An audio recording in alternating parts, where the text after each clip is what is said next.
Hi అండి, welcome to my channel. ఇవాళ మన ఛానల్లో ఒక బెస్ట్ ఆకుకూరని అయితే చూపించబోతున్నాను అనమాట. ఈ ఆకుకూరని కర్రీ చేసుకు తింటే హెల్త్కి చాలా మంచిది అనమాట. డెఫినెట్లీగా ఒకసారి ఎక్కడ స్కిప్ చేయకుండా వీడియోని మొత్తం చూసినాక ఆ తర్వాత మీకు నచ్చిందా లేదా, నచ్చిన తర్వాత లైక్ చేయడం అస్సలు మర్చిపోకండి. సో ఇక్కడ నేను తోటకూరని తీసుకున్నాను అనమాట. సుమారుగా ఒక 2 కట్టల దాకా అవి పెద్దవే తీసుకున్నాను. చిన్నగా చక్కగా శుభ్రంగా కట్ చేసుకుని ఆ తర్వాత నీట్గా 2-3 సార్లు కడిగి వాటర్ అంతా ఇనికిపోయిన తర్వాత ఒక గిన్నెలోకి పక్కన పెట్టుకున్నాను. ఆ తర్వాత స్టవ్ మీద కళాయి పెట్టుకుని అందులోనికి 3 టేబుల్ స్పూన్ దాకా ఆయిల్ తీసుకున్నాను.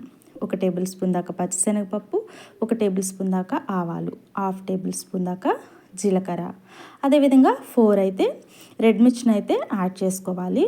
ఆ తర్వాత ఒక 1/2 చెక్క దాకా ఆనియన్ కూడా చిన్న ముక్కలాగా కట్ చేసి వేసేసుకున్నాను. ఇలా చక్కగా వేసుకున్న తర్వాత ఇందులోనికైతే ఇప్పుడు నిలువున కట్ చేసి పెట్టుకున్న పచ్చిమిర్చిని కూడా యాడ్ చేసుకోవాలి.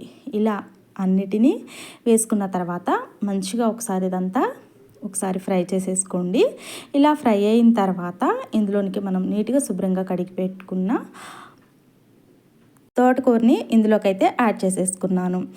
వేసుకున్న తర్వాత కళాయి మొత్తం ఫుల్గా ఉంటుంది, బట్ ఉడికిన తర్వాత మొత్తం ఒక పావు వంతు దాకే అవుతుందండి ఈ ఆకుకూర. ఈ తోటకూరని తినటం వల్ల హెల్త్కి చాలా మంచిది, శరీరానికి రక్తం పడుతుంది. పిల్లలు కూడా చాలా పోషకాలు ఉన్నాయండి పిల్లలకి పెట్టడం వల్ల కూడా.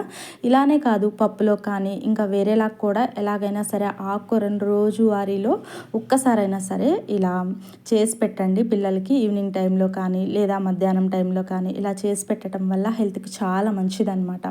సో మంచిగా ఒకసారి ఇలా కలిపేసుకున్న తర్వాత ఇందులోనికి రుచికి సరిపడా సాల్ట్, అంటే నేను ఒక 1/2 టేబుల్ స్పూన్ దాకా సాల్ట్ వేసుకుని ఒక 1/4 టేబుల్ స్పూన్ దాకా పసుపు వేసుకున్నాను. మంచిగా ఒకసారి ఇదంతా కలిసేలాగా కలిపేసుకోవాలి. ఈ సాల్ట్ వేసాం కదండి, ఈ సాల్ట్ వేయటం వల్ల కొంచెం వాటరీగా వస్తుందన్నమాట. ఆ వాటర్ అంతా కంప్లీట్గా ఇనికిన తర్వాత ఇందులోనికి 1 టేబుల్ స్పూన్ దాకా కారం అనమాట. 1 టేబుల్ స్పూన్ దాకా వేసుకుంటే సరిపోతుంది, ఎక్కువేమీ వేసుకోవాల్సిన అవసరం ఏమీ లేదు. ఈ కారం, ఉప్పు, పసుపు ఇవన్నీ వాసన రాకుండా పచ్చి వాసన అంతా పోయే విధంగా మూత పెట్టేసేసుకుని కనీసం ఒక 2 నిమిషాలైనా ఉడికించుకోవాలి.